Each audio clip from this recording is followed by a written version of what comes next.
Hello အားလုံးမင်္ဂလာပါခင်ဗျာဒီနေ့မှာတော့ကျွန်တော်နဲ့အတူဒီပေါ့နော်အသုံးများတဲ့ဥရမန္နာတာကိုကြည့်အောင်နော်ဒီ grammar လေးကအသုံးလေးများပါတယ်အသုံးလေးများတဲ့အပြင်ဒီပေါ့နော်သုံးလို့လည်းလှတယ်သူများလည်းကိုမီးလေးရှိသလိုကိုကလည်းသူများကိုပြန်ပြီးကောင်းပါတယ်ကျွန်တော်အနေနဲ့ပေါ့နော်ဒီမှာနေတဲ့အတွေ့အကြုံပြောရမယ်ဆိုရင်အသုံးများဆုံးစကားလုံးကတော့နံပါတ်3မှာရေးထားတဲ့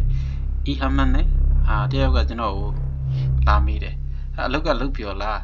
ဒီဥရမန္နာတာရဲ့အဓိပ္ပာယ်ဗျာတခုခုကတန်ကြီးရှိလားလို့ပြောချင်တာပါပဲဥပမာရုပ်ရှင်ကြည့်ရဆိုကြပါစို့ကျွန်တော်တို့ကအဲ့ဒီရုပ်ရှင်ကြည့်ရရင်အချိန်ကုန်တယ်ငွေကုန်တယ်မို့လားအဲ့ဒီချိန်ကုန်တာနဲ့ငွေကုန်တာနဲ့တန်အောင်ဒီပေါ့နော်ရုပ်ရှင်ကကြည့်ပြောသလားအလုပ်ဆိုရင်လည်းအဲ့လိုပဲအလုပ်ကလုတ်ပြောလားဆိုရင်ပင်ပန်းမှုနဲ့ပေးရတဲ့အချိန်နဲ့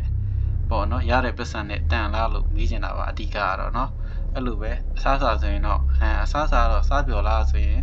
အစားအစာအဆင်ပြေလားလို့မေးတာပေါ့နော်အစားအစာကြတော့အဲ့လိုအဓိပ္ပာယ်ကြီးရှိပါတယ်သူကတော့ဒုံစာဟျောင်းယုံစာဥရမန္နာတာ action ပဲရော quality ပဲရောနှစ်မျိုးလုံးသုံးလို့ရပါတယ်အတိတ်ခွာကောဆိုရင်တော့ဥရမန္နတာဟာရာကဟတ်တာဖြစ်တော့မှာပါပြီးကျွန်တော်တို့ဒီကြည့်အောင်ပေါ့နော်နံပါတ်3ကျွန်တော်ကစိတ်ယုံခဏခဏပြောင်းတော့ကျွန်တော်ကမကြခဏကျွန်တော်ကိုအမိခံတဲ့စကားလုံးဖြစ်ပါတယ်ဟီဒီဟမန်နဲ့အလုပ်လုပ်ပြောလားဆိုကျွန်တော်ကနဲဟိန္ဒူကြည်မန်ဟမန်နဲ့ရောအလုပ်ပြောပြင်ပန်းပေမဲ့လုပ်ပြောပါတယ်ပေါ့နော်ထမင်းဆိုရင်လည်းနေရင်ဆိုရင်မကုမန်းနဲ့ဘာမကုမန်းနဲ့ထမင်းစားပြောလားလို့မေးရင်ညောဤဘက်အမကြရောဟင်းဂရမတွေ့ဘူးဂရန်တွေ့ဆိုရင်လည်းရဲမရှိစရောမကုမန်းနဲ့ရောအဲ့လိုလေးပြောပါနော်ဒီရုပ်ရှင်နဲ့ပတ်သက်ရင်လည်းအော်ချေဘုံယုံကအော်တဲ့ရောမနီးကဒီပေါ့နော်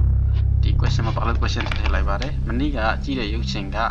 ကြည့်ခဲ့တဲ့ရုပ်ရှင်ကမနီးကဆိုတော့မနော်မကြည့်ခဲ့တဲ့ရုပ်ရှင်ကဘယ်လိုလဲလို့မေးရင်ဂျူဂိုရီတို့ထွန်းထွန်းနာကိုပုံမှန်နေရောပြောမယ်ဆိုရင်တော့ဇလန်းစိန်ကခိုင်မာပြီးတော့ကြည့်ပြောတယ်ပေါ့နော်ဇလန်းစိန်ကပေါ်ရှုရှုမနေဘူးခိုင်မာတယ်အဲ့တော့အဲ့ဇလန်းကကြည့်ပြောတယ်ပေါ့နော်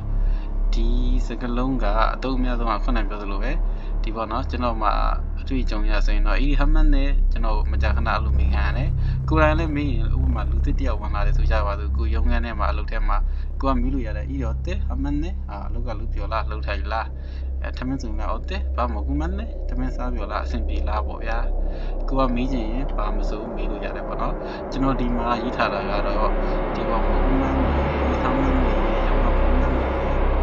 ဒီသုံးခုပေါ့နော်ဒီသုံးခုကတော့ကျွန်တော်ဒီမှာနေတဲ့အတော့အတွင်းမှာ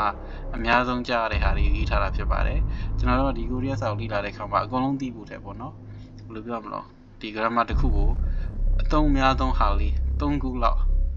တက်နိုင်တော့4ခုလောက်ထိမှတ်ထားမယ်ဆိုရင်တော့ဒီ grammar နဲ့ပတ်သက်ပြီးမေးလာရင်ကိုယ်ကလည်းပြန်မေးလို့ရတယ်လို့ဖြေလို့လည်းအဆင်ပြေတာပေါ့နော်ဟုတ်ကဲ့အားလုံးကျေးဇူးတင်ပါတယ်အဆင်ပြေကြပါစေ